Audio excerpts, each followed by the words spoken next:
Convido agora a fazer uso da palavra a senhora Vanessa e logo em seguida ao senhor Renato, ambos da Diretoria de Estudos e Políticas Regionais, Urbanas e Ambientais do Instituto de Pesquisa Econômica Aplicada, o IPEA, a qual destino 5 minutos para cada um para poder fazer a apresentação. Com a palavra, a senhora Vanessa.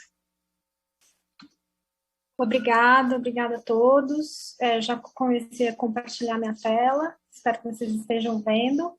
Meu nome é Vanessa, sou do IPEA, eu sou pesquisadora, sou economista. Eu li o relatório de vocês sobre as recomendações do acompanhamento ao direito à moradia e eu queria fazer comentários sobre 2 pontos. Sobre o direito à moradia e o direito à localização adequada, e sobre a acessibilidade econômica, especificamente o ônus excessivo por aluguel, né, que é um indicador do déficit habitacional. Então, sobre o direito à localização adequada, lembrando que a habitação ela é indissociável da sua localização. Aí, quando você pensa na moradia como um direito humano e você pensa em estender esse direito à localização, vem à mente uma pergunta. Isso quer dizer que qualquer um tem direito a morar onde quiser? Né? Se eu quiser morar no centro de Paris, eu tenho direito de morar no centro de Paris? Não é assim, né? Então, nos documentos da ONU, quando eles especificam o que é uma moradia adequada, eles falam sobre a caracterização da localização adequada. Então, a habitação ela não é adequada se ela estiver desconectada de oportunidades de emprego, serviços de saúde, escolas, creches e outros equipamentos sociais, ou se estiver localizada em áreas poluídas ou perigosas. Até na fala do Carlos, falando do projeto Moradia Primeiro dos moradores de rua, ele até mencionou essa questão, que a moradia não pode ser na periferia, sem cidade, ela tem que ter acesso ao emprego. E por que eu estou falando dessa característica do direito à moradia, da localização adequada? Porque no relatório das recomendações que eu li, quando foi feito o paralelo com os Objetivos do Desenvolvimento Sustentável, foi falado sobre a meta 11.1 da habitação, mas não foi falado sobre o paralelo com as metas 11.2 do sistema de transporte e a meta 11.3 da urbanização inclusiva e sustentável. Então, eu acho que vale a pena incluir no relatório que também essas outras metas do Objetivo de Desenvolvimento Sustentável têm a ver com o direito à habitação. E por que eu acho que vale a pena enfatizar a questão da localização das moradias? Porque é ela que garante o acesso às oportunidades, né? No IPEA a gente tem um projeto que chama Acesso a Oportunidades, que tenta mensurar como que o transporte público e a localização das moradias numa grande área urbana ajuda ou atrapalha esse papel que as grandes cidades têm de promover a mobilidade social, né? E essa é uma das principais críticas dos programas de habitação do governo, por exemplo, Minha Casa Minha Vida, que está todo mundo quebrando a cabeça para tentar melhorar, né? Que é a inserção urbana do Minha Casa Minha Vida. Então, esse é um tópico. O outro tópico que eu gostaria de comentar é o do ônus por aluguel, não é? Que é a porcentagem da renda familiar que as famílias gastam com aluguel. Quando essa porcentagem é maior do que 30%, isso é considerado inadequado, porque as famílias têm que ter renda para gastar em outras coisas. Então, da mesma forma que as grandes cidades são lugares de oportunidades, a gente tem que garantir que quem queira ir atrás das oportunidades tenha acesso, consiga viver numa grande área urbana para conseguir acessar essas oportunidades, para conseguir mobilidade social. Essas grandes áreas urbanas têm preços mais altos de moradia, tem o preço do terreno mais alto. Então, como que as nossas políticas públicas podem ajudar a diminuir o preço da moradia? Claro que, como a gente está falando de ônus excessivo, o outro componente é a renda, né? Que renda familiar. Então, a outra maneira seria também aumentar a renda familiar, que automaticamente melhora a acessibilidade econômica, mas como é política urbana, a gente tem que pensar em como diminuir o preço da habitação. E essa questão é ainda mais importante pensando que houveram investimentos vultosos, principalmente mais aí no final da década de 2000, na área urbana, em habitação social, e o componente do déficit habitacional, que é o ônus para o aluguel, foi o que mais cresceu. E, inclusive, foi responsável pelo déficit habitacional não ter caído, por mais que tiveram tantos investimentos na área. Então, é necessário pensar que as políticas habitacionais que fazem um subsídio à demanda, que é o fato como Minha Casa Minha Vida, elas contribuem para o aumento do preço da terra nas grandes cidades. Então, ela é um ciclo que está alimentando esse indicador. Né? Em vez de ajudar a acessibilidade econômica da habitação adequada, está piorando. E, então, é necessário planejar outras estratégias de intervenção. E o meu colega Renato Balbim vai continuar falando sobre as políticas que estão sendo feitas agora. Muito obrigada, eu termino aqui minha fala, parabenizo a todos pelo trabalho.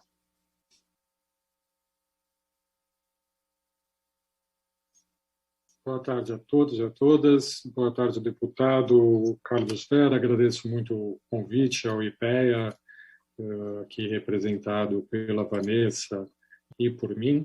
Eu vou também aqui rapidamente passar uma apresentação. Também queria dar boa tarde à deputada Érica Cocai e os demais presentes, e em nome do grande dito, saudar tanto os demais presentes movimentos sociais quanto dos advogados e advogadas populares.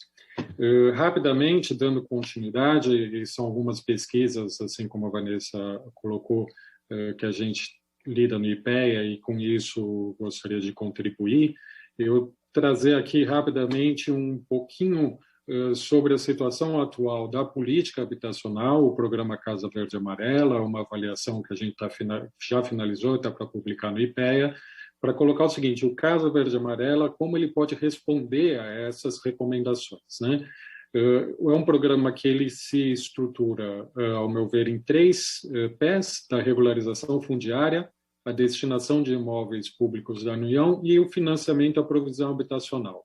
Eu vou falar muito rápido da regularização fundiária e deixar, até para quem mais tiver interesse, a gente pode conversar mais sobre os demais, sendo que a provisão habitacional, é importante se dizer que o programa Casa Verde e Amarela não tem provisão habitacional, não prevê provisão habitacional naquela faixa 1 do Minha Casa Minha Vida, que é a faixa mais baixa. O que tem é a regularização fundiária, né?